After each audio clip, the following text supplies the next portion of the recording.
अस्सलामुअलैकुम students, second year chemistry lecture number 7। आज का टॉपिक है पीरियोडिक रिलेशनशिप इन कंपाउंड। यानी हमने कुछ कंपाउंड्स की टाइप्स पढ़नी है और उनके अंदर जो पीरियोडिक टेबल के हिसाब से ट्रेंड है, जैसे हम पिछले कुछ लेक्चर्स में पढ़ते आए हैं वो भी पढ़ेंगे। तो पहली किस्म जो हम पढ़ेंगे वो है हेलाइड। हेलाइड ऐसे कंपाउंड को कहते हैं जिनमें हैलोजन हो। तो definition, binary compounds of halogen with other element. Binary का मतलब होता है टू। बाई आपको पता है, बाई दो को कहते हैं, सो बाइनरी हो गया टू। तो ऐसा कंपाउंड जिसमें दो एलिमेंट्स के एटम हो। एक एग्जांपल दे रहा हूं, NaCl, ये एक इसमें हैलोजन है और दूसरा कोई और एटम है, तो ये हो गया हैलोजन का एक बाइनरी कंपाउंड। इसी तरह BeF2, ये भी क्या हो गया, ये Be जो है ये एक और एलिमेंट है, ये हैलोजन है। इसी तरीके से AlCl3, ये भी हैलोजन का एक बाइनरी कंपाउंड है। इन तीनों को हम कहेंगे हैलाइड।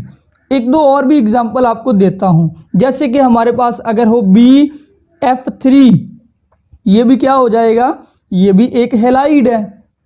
ये जो हैलाइड्स हैं इनकी तीन किस्में होती हैं।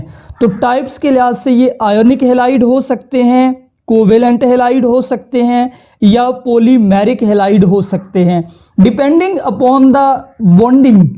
जो बॉन्ड पाया जाएगा अल्काइल हैलोजन एटम के दरमियान और किसी दूसरे एटम के दरमियान, अगर वो बॉन्ड आयोनिक बॉन्ड है so that is ionic halide. अगर वो कोविलेंट बॉन्ड है फिर वो कोविलेंट हैलाइड होगा।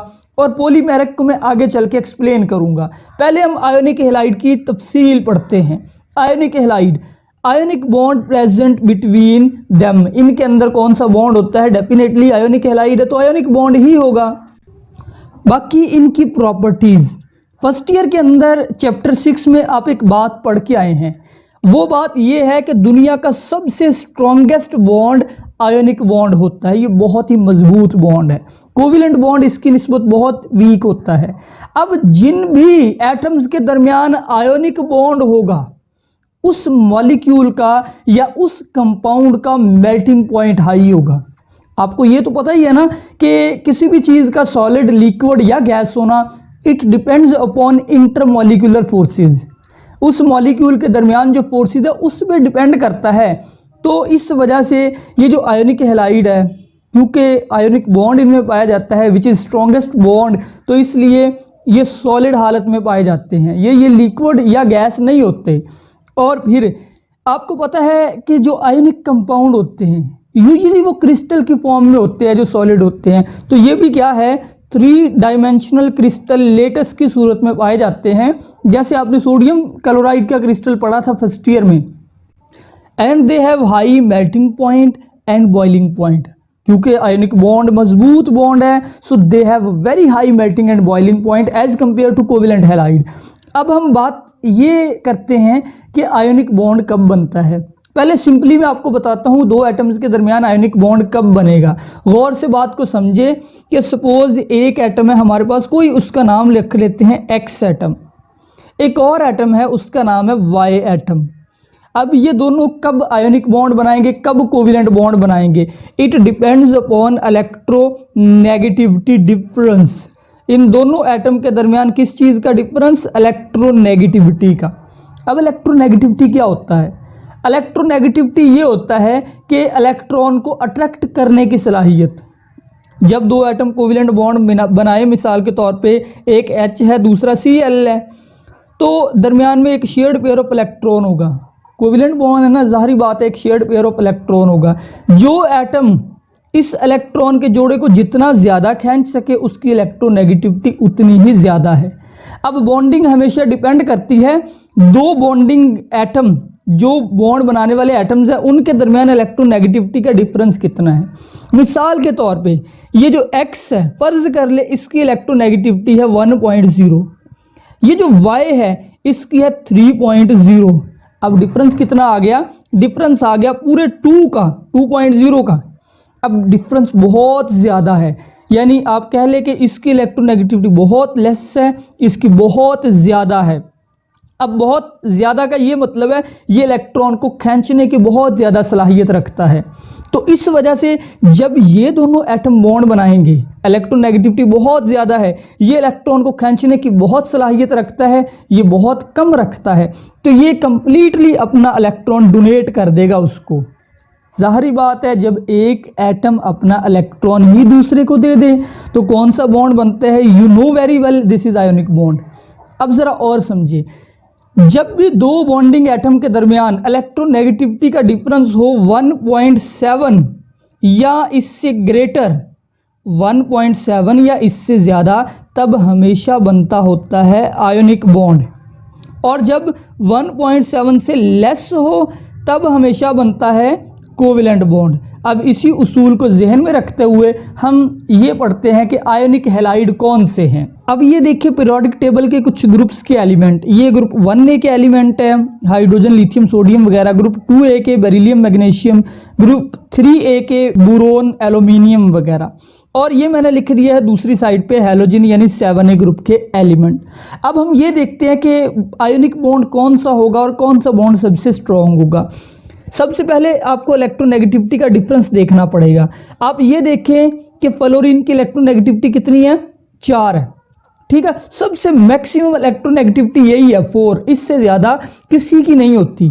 अब ज़रा इन एटम्स की इलेक्ट्रोनेगेटिविटी देखें, ये जो सारे एटम है ग्रुप 1A के, हाइड्रोजन को निकाल के या हाइड्रोजन को भी बेशक डाल ले, ये सारे के सारे एटम जो है ये वेरी लो इलेक्ट्रोनेगेटिविटी, इन सब की इलेक्ट्रोनेगेटिविटी वेरी लो है। मिसाल के तौर पे सोडियम की इलेक्ट्रोनेगेटिविटी सिर्फ 0.9 है। अब सोडियम की 0.9 है, इन सब की देखें 2.5, 2.8, यानी सब की ज़्यादा है। अब सोडियम अगर किसी से भी बॉन्ड बनाए, मतलब NaF बनाए, ये बॉन्ड भी आयोनिक ही बनेगा, डिफरेंस इज 1.7 से ज़्यादा है। NaCl बनाए आयोनिक बॉन्ड है, NaBr बनाए आयोनिक बॉन्ड है, ठीक है। अब पोटाशियम की इलेक्ट्रोनेगेटिविटी सोडियम के बाद आ रहा है, सोडियम से भी कम है। क्यों? ग्रेटर साइज की वजह से।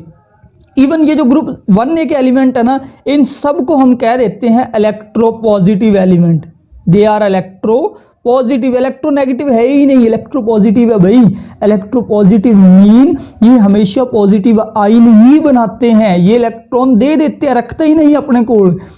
अब यानी कि आपको ये बात समझ आ गई कि जब भी हैलोजन बॉन्ड बनाएंगे किससे, 1A के साथ, वो बॉन्ड होगा प्योरली आयोनिक, वो बॉन्ड प्योरली आयोनिक बॉन्ड बनेगा। कुछ एग्जाम्पल ये मैंने आपको दी, इसके अलावा कोई खुद से लिख लें। ये सारे इनके वैलेंस शेल में एक इलेक्ट्रॉन है, इनके साथ है, तो हमेशा आयोनिक बॉन्ड बनेगा, ये अपना इलेक्ट्रॉन हैलोजन को दे देंगे।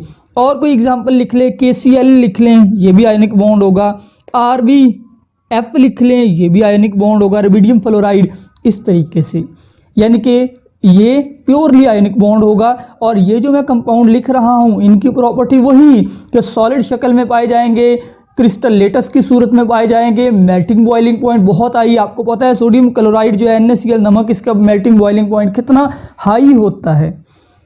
अब आ जाए जी ग्रुप 2A के ऊपर। अच्छा, ये जो इलेक्ट्रोनेगेटिविटी है ये लेफ्ट टू राइट थोड़ी बढ़ती है, यानी कि अब लिथियम के सामने जो अगला एलिमेंट है वो बेरिलियम है, तो बेरिलियम की इलेक्ट्रोनेगेटिविटी थोड़ी सी ज़्यादा होगी Na की निस्बत, तो इसलिए डिफरेंस कम हो जाएगा। तो अगर यानी कि बेरिलियम बॉन्ड बनाए, यानी एक तरफ बेरिलियम क्लोरीन के साथ बॉन्ड बनाए, एक तरफ NaCl हो और BeCl हो, ये बॉन्ड ज़्यादा आयोनिक होगा, ये बॉन्ड लेस आयोनिक होगा, लेकिन होगा आयोनिक की।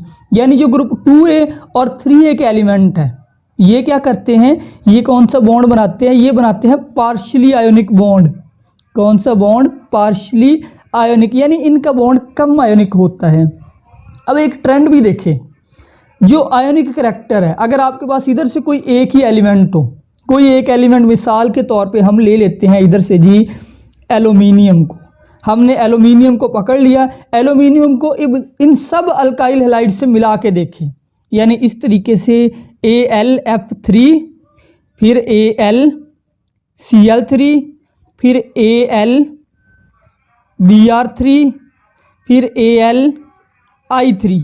अब देखिए सबसे ज़्यादा आयोनिक कौन होगा? सबसे ज़्यादा डेफिनेटली ये होगा, क्योंकि फ्लोरीन और एल्यूमिनियम के इलेक्ट्रोनेगेटिविटी का डिफरेंस ज़्यादा होगा, उससे ये कम आयोनिक होगा, यानी ये प्योरली आयोनिक होगा, ये फिर पार्शियली आयोनिक होगा, ये भी पार्शियली आयोनिक होगा यानी आधा आयोनिक होगा, और ये तकरीबन कोवेलेंट बन जाएगा। डिफरेंस बहुत कम रह गया। यानी आप कह सकते हैं कि ये जो हैलोजन एटम्स हैं, यानी आप कह सकते हैं कि हैलोजन एटम में जैसे जैसे आप डाउन आते जाए आयोनिक करैक्टर कम होता जाता है। सबसे आयोनिक बॉन्ड बनाता है ज़्यादा फ्लोरीन, फिर क्लोरीन, फिर ब्रोमीन, फिर आयोडीन का नंबर आता है। इसके बाद जी दूसरी टाइप है कोवेलेंट हैलाइड। नाम से जाहिर है कि कोवेलेंट बॉन्ड प्रेजेंट, इनके अंदर कोवेलेंट बॉन्ड पाया जाता है। इनकी प्रॉपर्टीज 3 आपने याद रखनी है। पहली बात, less boiling and melting point, आपको रीजन पता है, because covalent bond is weaker bond. और इन मॉलिक्यूल्स के अंदर जो अट्रैक्शन पाई जाती है यानी इंटरमॉलिक्यूलर फोर्स, वो भी वॉन्डरवाल फोर्सेज होती है, वो बड़ी वीक होती है। ये क्रिस्टल के सूरत में नहीं एग्जिस्ट करते, इसलिए इनका मेल्टिंग बॉइलिंग पॉइंट बहुत ही लो होता है। फिर गैसेस, ये या तो गैसेस होते हैं या ये लिक्विड भी हो सकते हैं, या ये कभी कभी लिक्विड होते हैं, या फिर ये लो बॉइलिंग सॉलिड होते हैं, यानी ऐसे सॉलिड जिनका बॉइलिंग पॉइंट काफ़ी कम होता है। तीसरी प्रॉपर्टी, इनका स्ट्रक्चर होता है लेयर्ड स्ट्रक्चर और स्मॉल मॉलिक्यूल, यानी ये क्रिस्टल की सूरत में एग्जिस्ट नहीं करते, बल्कि इनके मॉलिक्यूल यूं लेयर बाय लेयर, जैसे ग्रेफाइट की लेयर्स मैंने आपको पिछले लेक्चर्स में बताया था, इस तरह इनका लेयर वाला स्ट्रक्चर होता है और ये बड़ी जल्दी मेल्ट हो जाता है। अब ये कोवेलेंट करैक्टर देखिए पीरियोडिक टेबल में इसका ट्रेंड क्या है। हमारे पास ये जो पीरियोडिक टेबल के एलिमेंट्स है, ग्रुप 4A के कार्बन सिलिकॉन वगैरह, group 5A nitrogen phosphorus, 6A oxygen sulphur और 7A फ्लोरीन क्लोरीन, आपको पता ही है इनका। अब हम इनके दरमियान बॉन्डिंग देखते हैं कि कोवेलेंट होगी या आयोनिक होगी। पहली बात तो ये कि पीरियोडिक टेबल के ये जो एलिमेंट है ये काफ़ी ज़्यादा राइट साइड पे है, और राइट साइड पे जितने भी एलिमेंट होते हैं उनकी इलेक्ट्रोनेगेटिविटी बहुत कम होती है, उनकी इलेक्ट्रोनेगेटिविटी बहुत ज़्यादा होती है, यानी ये एटम पहले ही हाईली इलेक्ट्रोनेगेटिव एलिमेंट है। अब ये जो फ्लोरीन क्लोरीन है ये भी हाई इलेक्ट्रोनेगेटिव एलिमेंट है, तो इनके दरमियान इलेक्ट्रोनेगेटिविटी का डिफरेंस इतना ज़्यादा नहीं होता, इसलिए जो बॉन्ड बनेगा वो बॉन्ड कोवेलेंट बॉन्ड ही होगा, वो प्रीडोमिनेंटली कोवेलेंट बॉन्ड होगा। जैसे सिलिकॉन अगर बनाए क्लोरीन के साथ तो बनेगा SiCl4, अगर बनाए फॉस्फोरस ये बनेगा PCl3, अगर बनाए सल्फर ये बनेगा S2Cl2। अगर हम इनके ट्रेंड की बात करें, ये जो दोनों बॉन्ड है ये होते हैं पार्शियली कोवेलेंट, ठीक है, और फिर ये जो S2Cl2 है ये होता है प्योर कोवेलेंट। और अगर आपको मैं इनकी स्टेट बताऊं तो ये जो है ये लिक्विड फॉर्म में होती है SiCl2, लेकिन इसका बॉइलिंग पॉइंट बहुत ही लो होता है, मेल्टिंग पॉइंट बहुत ही लो होता है। और ये जो दोनों चीज़ें हैं ये पाई जाती हैं, ये गैसेज है, यानी S2Cl2 भी गैस है और PCl3 भी गैस है। तो स्टेट में भी चेंज आई और स्टेट के अलावा जो उसका स्ट्रक्चर है उसमें भी चेंज आ गई बॉन्डिंग की वजह से। यानी बॉन्डिंग जो है उसके ऊपर ये सारी प्रॉपर्टीज़ डिपेंड करती है जो मैंने आपको पिछले पेज पर बताई। अच्छा, अगर आप हैलोजन एटम में डाउन की तरफ आए यानी टॉप टू बॉटम आए तो कोवेलेंट करैक्टर इंक्रीज होता है।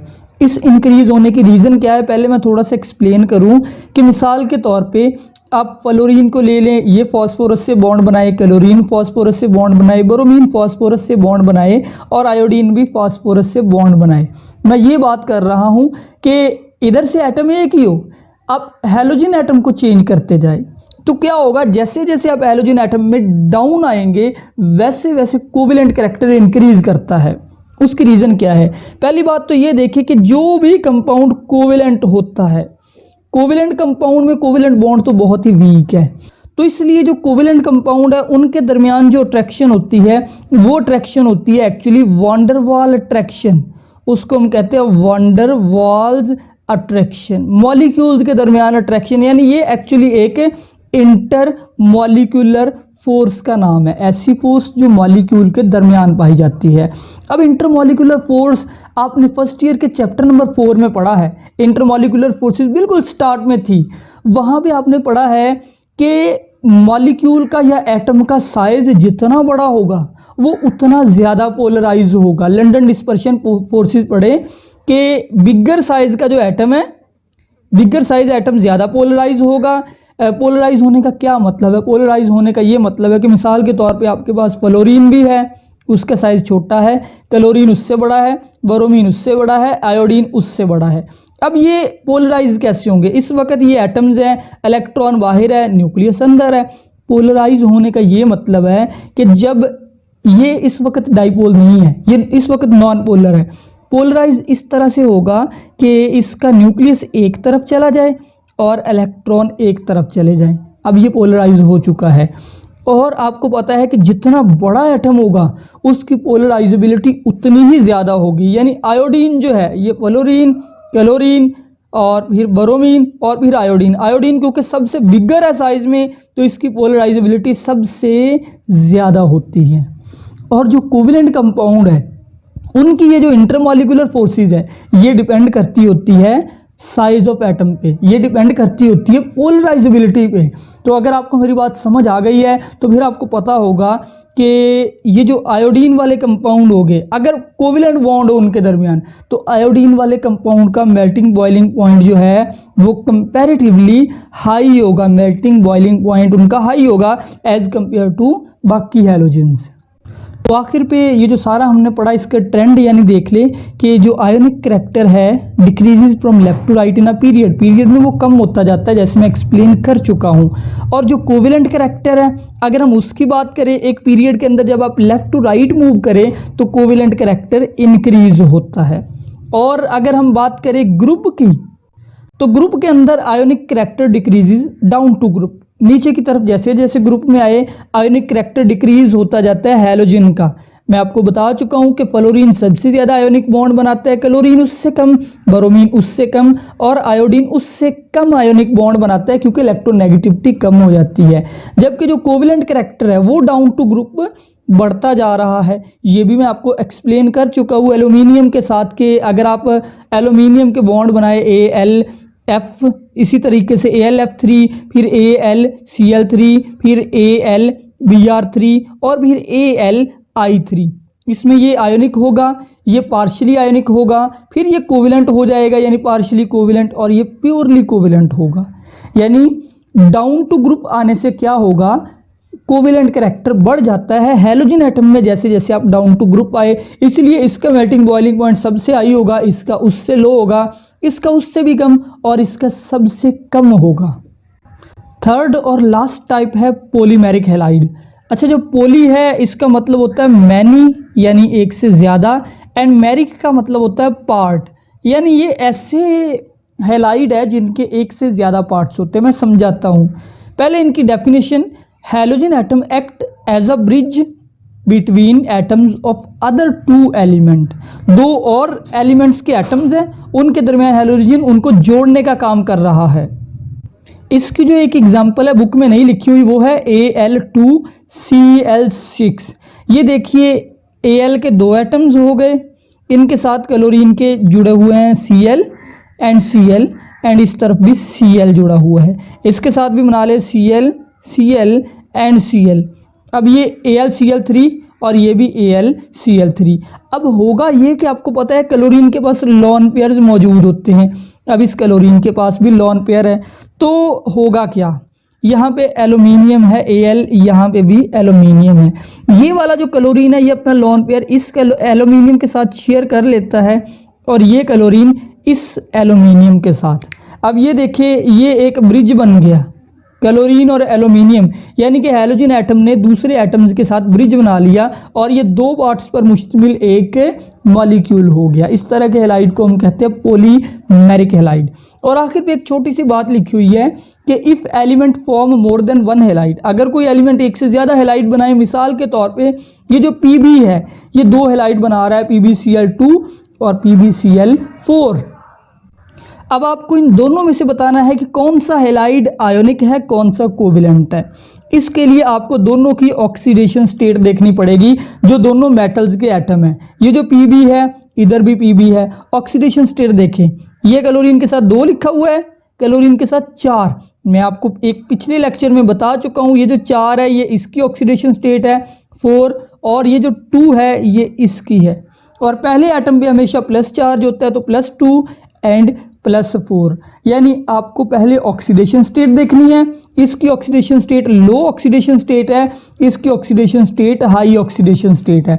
अब फैसला करें, जो लो ऑक्सीडेशन स्टेट वाला मॉलिक्यूल है वो आमतौर पे आयोनिक होता है, जो हाई वाला है वो कोवेलेंट होता है। तो इस तरह का कॉन्सेप्ट वाला एमसीक्यूज भी बन सकते हैं। आपको कोई दो हैलाइड दे दिए जाएंगे जिनमें मेटल एटम सेम होगा, हैलोजन एटम भी सेम होगा, ऑक्सीडेशन स्टेट डिफरेंस होगी और आपसे पूछा जाएगा कि कौन सा आयोनिक हैलाइड है, कौन सा कोवेलेंट। तो आपने ऑक्सीडेशन स्टेट से फ़र्क कर लेना है।